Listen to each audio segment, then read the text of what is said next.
Radiovisión Online.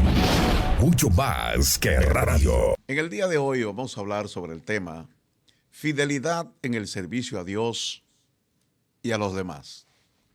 Y vamos a basarnos en Gálatas capítulo 6, verso 10, donde dice que según tengamos oportunidad, hagamos bien a todos y mayormente a los de la familia de la fe.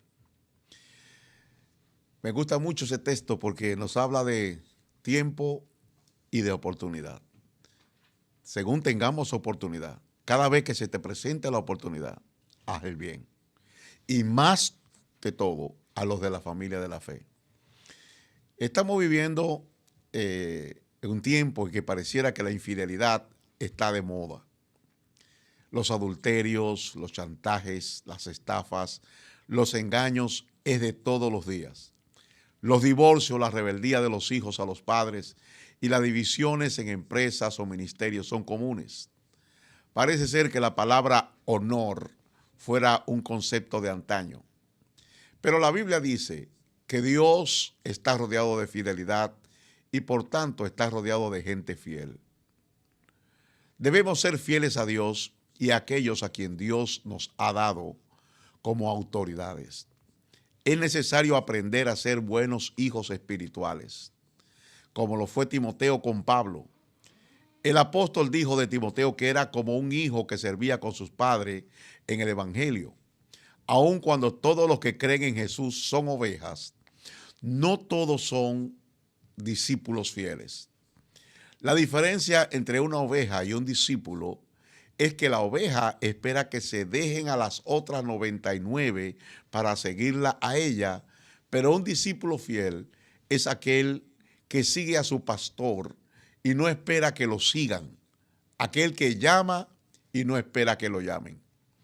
La verdadera fidelidad se demuestra en los momentos de prueba, en los momentos de adversidad.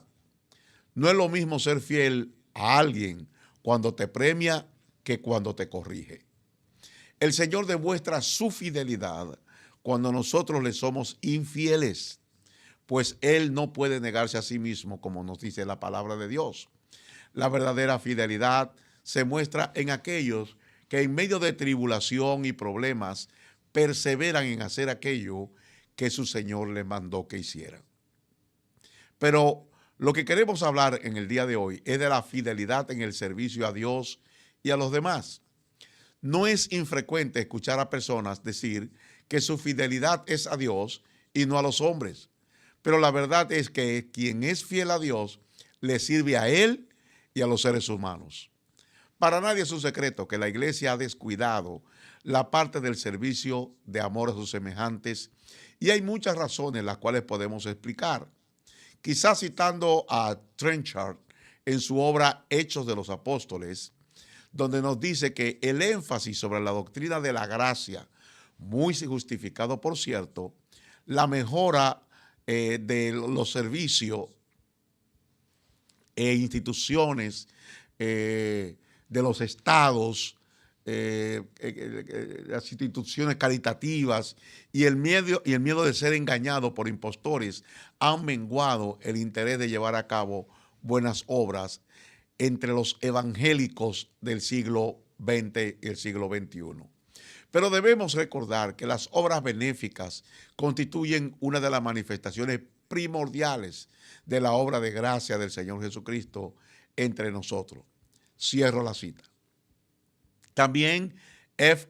Bruce, en su obra The Growing Day, en las páginas 46 al 50, nos dice que la forma de explicar el crecimiento que experimentó la iglesia en el siglo II, a pesar de la gran oposición, de la gran persecución, era por la conducta desprendida de los creyentes que la población gentil podía ver.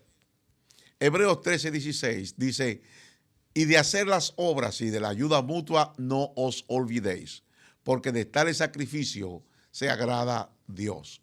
Ahora bien, donde queremos detenernos un poco es en la narrativa de Hechos capítulo 9, versículos 36 al 41, donde la Biblia nos explica que había en una ciudad llamada Jope una discípula llamada Tabita, que traducido quiere decir Dorcas. Esta abundaba en buenas obras y en limosna que hacía. Y aconteció que en aquellos días enfermó y murió.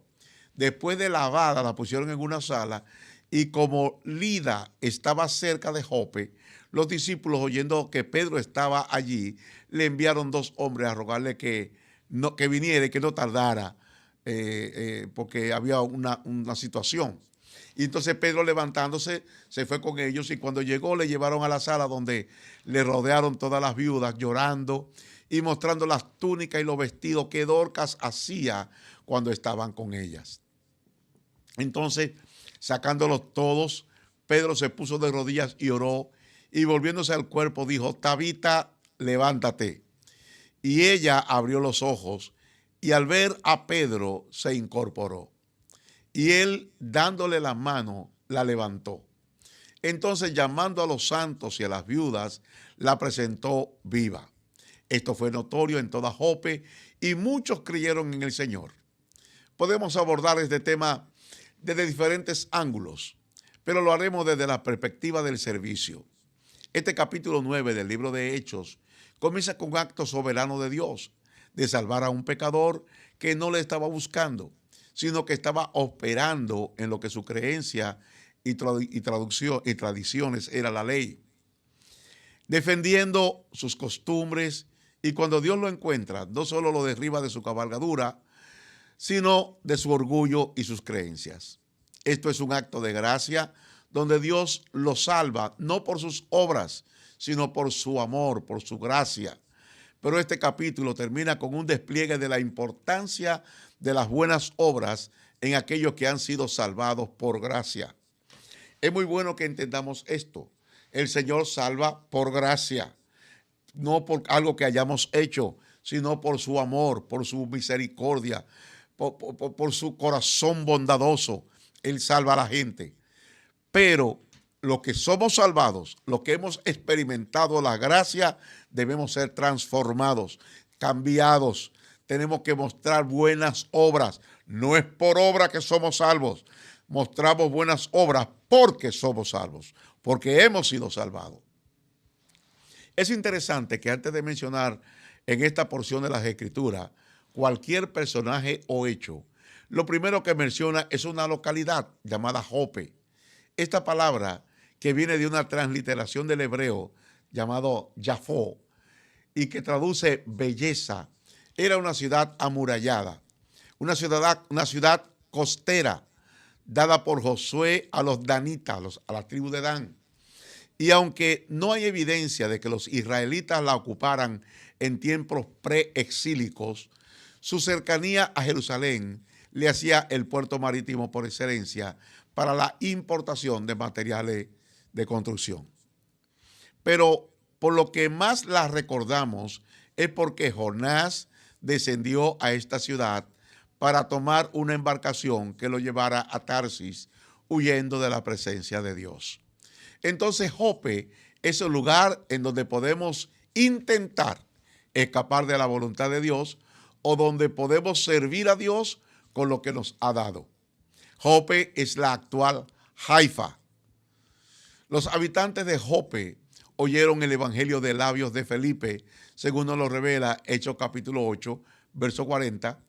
Y entre los muchos que fueron salvos estaba una mujer llamada Tabita, quien desde que creyó se mostró como una verdadera discípula de Jesucristo, porque decía y hacía. En otras palabras, como dice Kistermaker, vivía su fe.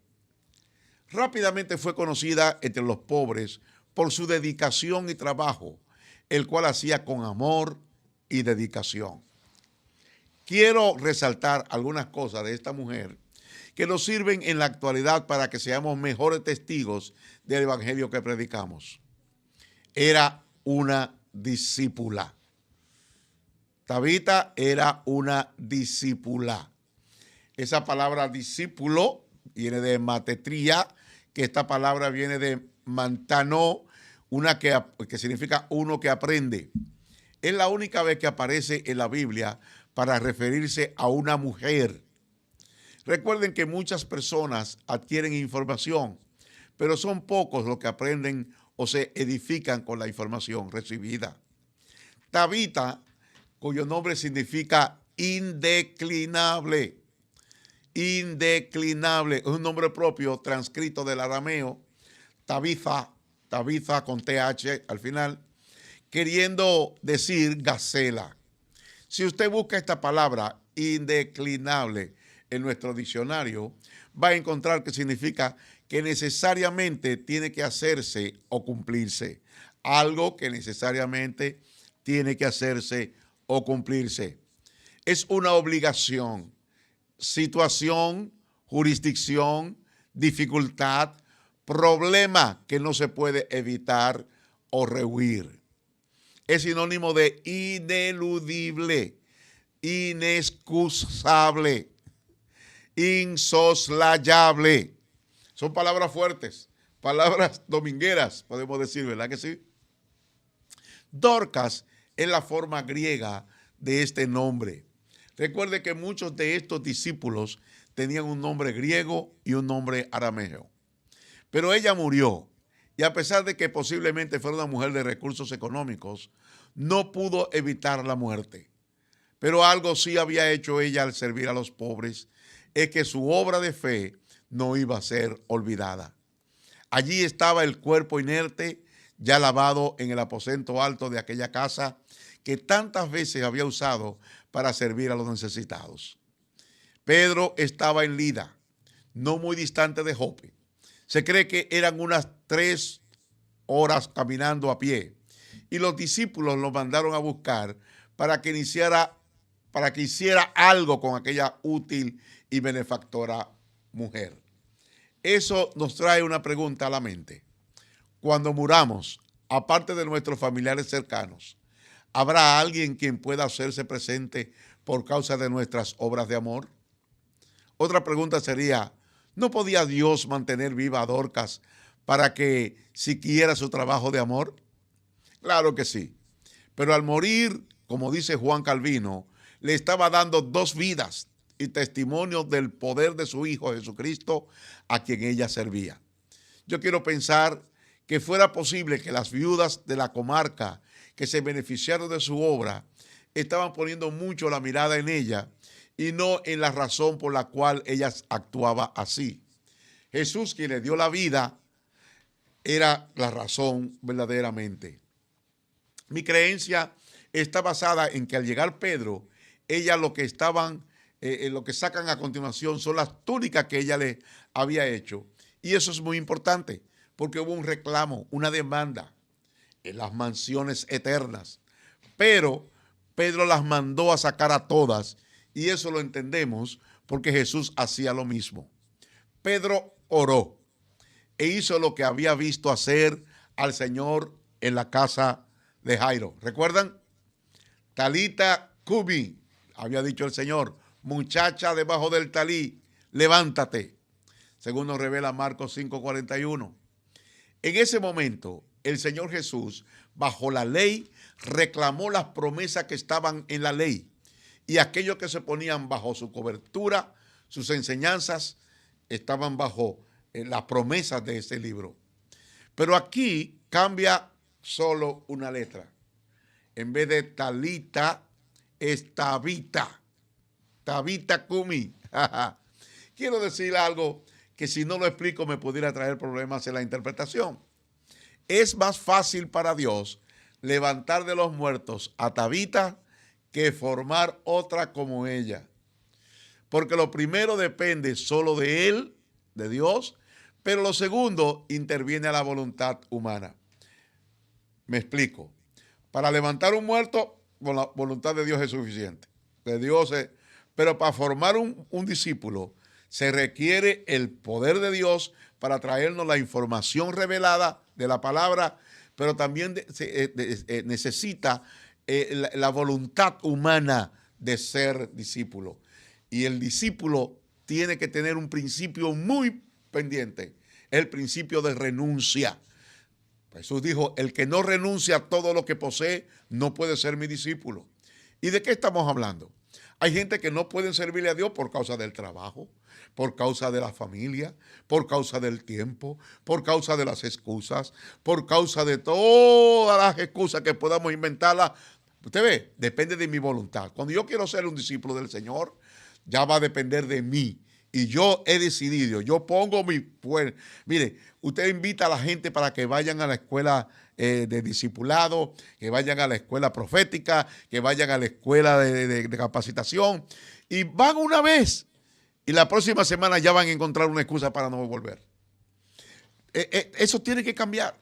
Los verdaderos discípulos han hecho un compromiso de por vida, no un compromiso de un día, es un compromiso de por vida, porque cuando tú seas un discípulo, vas a ser discípulo siempre de una persona y vas a tener que formar discípulos. Por tanto, el discípulo es discípulo y hace discípulos. Eso es así. Entonces, depende de la intervención humana, depende de la decisión humana. Pedro no toca a Tabita, a diferencia de Elías y Eliseo, que tocaron los cuerpos de las personas que resucitaron, porque la unción estaba sobre ellos. Pero en Pedro la unción estaba en él. Solo tenía que decir la palabra, y por eso da la palabra para que se cumpla lo dicho por Jesús en Juan 5:25. De cierto os digo, viene la hora y ahora es, cuando los muertos oirán la voz del Hijo de Dios, y los que la oyeren vivirán. Y ella abrió los ojos, y al ver a Pedro se incorporó. Al abrir los ojos, ver a Pedro, y me imagino que se sentó en el lugar en que estaba. Y él, dándole la mano, la levantó. Entonces, llamando a los santos y a las viudas, la presentó viva. No la tocó hasta que comprobó que estaba viva. ¿Y ven la diferencia que hace el autor entre los santos y las viudas? Lo que implica que ellas no eran creyentes, eran personas agradecidas por las obras de amor que Dorcas había hecho. Pero los creyentes eran agradecidos a Dios por su don inefable. En el verso 42 nos dice lo que sucedió. Esto fue notorio en toda Jope, y muchos creyeron en el Señor. Allí estaba probablemente el grupo de viudas. Mi conclusión es, el servicio hace que la gente venga a tu funeral. Pero el poder de Dios es quien hace que creas y que seas salvo. Hay una cosa, la gente puede ver a un funeral. Yo he visto mucha gente convertirse, hay mucha gente que se han convertido en funerales. Pero muy pocos son los que permanecen. Se meten en miedo en el funeral porque saben que le toca de cerca la muerte, y los funerales nos enseñan la vulnerabilidad que somos, que tenemos, y nos hacen ver que a nosotros está cerca también ustedes saben aquella. Ok, quiero finalizar con una afirmación que leí de un pastor amigo en unas redes sociales. La meta del servicio no debe ser el afán por el protagonismo, sino el agradar a Dios y el expresar su amor en nosotros por medio de la compasión hacia otros. La discípula Tabita del libro de los Hechos encontró su lugar de acción en la congregación. Usó sus propias manos y destrezas, todo cuanto tenía, para confeccionar túnicas para dar a las viudas pobres. Con este sencillo ministerio ganó el aprecio de todos, hasta tal extremo que al morir trajo conmoción a la comunidad, tal como fue el impacto de su partida, que requirió la intervención de Pedro, apóstol del Señor, quien vino y le restauró la vida para que completara su obra. Sus túnicas le sacaron de las sombras del anonimato y ganó un lugar entre los héroes de las crónicas eternas. Eso, aquí cierro la cita de mi amigo ministro que citó en las redes sociales. Cuando hablamos de la restitución de la vida de esta servidora llamada Tabita o Dorcas, debemos recordar lo dicho por nuestro Señor, que nos indica que no hay nada que hayamos hecho en esta tierra por causa de Dios y del reino que no tenga recompensa, según nos refiere Marcos capítulo 10, verso 28 al 30. Pedro comenzó a decirle, mira, nosotros lo hemos dejado todo y te hemos seguido. Y Jesús dijo, en verdad os digo, no hay nadie que haya dejado casa o hermanos o hermanas o madre o padres o hijos o campos por causa de mí o por causa del evangelio que no reciba 100 veces más ahora en este tiempo casas, hermanos, hermanas, madres, hijos y campos con persecuciones y en la era venidera vida eterna. Cuando el ladrón nos ha robado o cuando hemos sido objeto del fraude y nos presentamos ante los jueces y decimos esto es mío, aquel a quien los jueces encontrara culpable debía restituir el doble. Pero ¿y qué de lo que hemos dado todo para Dios? Lo hemos dejado todo y lo que hemos hecho por otros, ¿eso se ha perdido? El pasaje siguiente es sacado de la historia del joven rico que le preguntó a Jesús, maestro, bueno, ¿qué haré para heredar la vida eterna? Todos conocemos la historia y cómo Jesús le manda a vender todo lo que tiene, dárselo a los pobres y ven y sígueme tomando tu cruz. El joven se fue muy triste porque tenía muchas riquezas y entonces Jesús se dirige a sus discípulos y les dice, aleluya, cuán difícilmente entrarán en el reino de Dios los que tienen o confían en las riquezas. Cuando quieres hacer algo para tener lo que no puedes, por medios humanos te costará lo más preciado que tienes. En la escuela primaria aprendimos que si tenemos cierta cantidad de algo y damos una parte de eso, la cantidad que nos queda es mayor o es menor. Esa operación matemática se le llama sustracción o resta. Pero en el mundo espiritual no funciona así. No depende de la razón, sino de la revelación. No depende de la lógica, sino de la fe y de la fidelidad. Y pareciera que mientras más das, más tienes. Porque en las reglas del reino, lo que tienes no es lo que te queda o guardas, sino lo que das. Dios ha prometido que cuando le creemos y no analizamos, cuando confiamos y no ignoramos lo que nos ha dicho, algo pasa en el mundo espiritual, que Dios se encarga personalmente de nuestras necesidades. Pero Dios no nos da de acuerdo a lo que damos, sino que nos suplirá de acuerdo a sus riquezas en gloria. Él sabe lo que nos conviene y lo que es mejor para nosotros y para nuestra familia. Por tanto, discípulos, hay muchos, pero fieles son pocos. Tenemos que servir a Dios y tenemos que servir a los demás. Que cuando nos muramos, ¿cuántas personas? Vuelvo y hago la pregunta. Cuando nos muramos, ¿cuántas personas fuera de los que están obligados a estar allí porque son familiares muy cercanos van a venir a nuestro funeral? ¿Cuándo te van a olvidar realmente? ¿Cuándo te van a olvidar?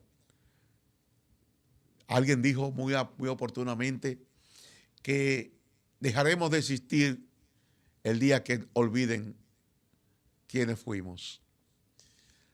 Por eso damos gracias a Dios por hombres como Abel, como aquella mujer que dio las dos blancas, porque dieron y sus ofrendas fueron recordadas. La Biblia dice que Abel es recordado, que la memoria de Abel es recordada cada vez que se predica este evangelio por causa de su ofrenda y que esa ofrenda todavía da testimonio. Un verdadero discípulo no es una persona que es mezquino, que es tacaño, es una persona dadivosa, caritativa, es una persona que no solamente ofrece, se ofrece, no solamente sacrifica, se sacrifica. ¿Y qué sacrifica? Sacrifica su tiempo, sacrifica sus derechos y los sustituye por sus deberes. Sacrifica el yo me merezco, el yo no me reconocen, el no me dan, el no me dejan, Un discípulo simplemente dice, sí, Señor, es un soldado, una soldado de Cristo.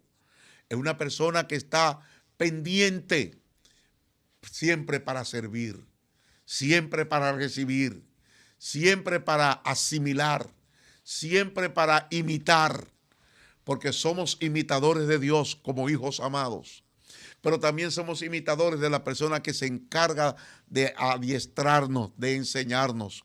Me encanta siempre la historia de Abraham, que tenía 400 y tantos hombres que fueron forjados en su casa. Eran discípulos que seguían las instrucciones de su amo, de Abraham, que los había formado. Y cuando fue a pelear contra la guerra de la Confederación de Reyes, ellos fueron dispuestos a pelear por una causa que no les competía a ellos, pero le competía a aquel que los había formado, y por tanto les llegaba muy de cerca a ellos. ¿Quién es un discípulo? Un verdadero discípulo, una verdadera discípula, es una persona que aprende de otro, que aprende y que sirve de los bienes que ha recibido. Por eso, la historia de los héroes de la fe, de David, de Abraham, de Isaac, de Jacob, de Moisés, de cada uno de los héroes de la fe, es la historia de discípulos, de hombres que han aprendido y han aprendido de alguien y han ido más hacia allá y han extendido, han recibido un legado y han compartido ese batón, ese legado a las generaciones que siguen. Lo que se le enseña a usted, usted debe compartirlo con otra persona. Y no solamente con palabras, con hechos, con el ejemplo, con su vida. Debe hacerlo. Por tanto, en el día de hoy, la fidelidad en el servicio a Dios y a los demás se demuestra si somos o no discípulos de Dios. Dios me los bendiga, Dios me los guarde y será hasta la próxima oportunidad cuando estaremos una vez más con ustedes, si así Dios nos lo permite. Que Dios me los guarde y yo los bendigo con la unción de servicio. Sirvan, no solamente busquen los dones más llamativos, busquen los dones como el servicio que llama la atención aún después de muerto. Dios le bendiga. Este video llega a ustedes como una cortesía de Radiovisión Cristiana Internacional y el pasado programa. Si le interesa saber más información de la pasada administración, visite la descripción al final del video. Y no se olvide suscribirse, darle me gusta y compartir.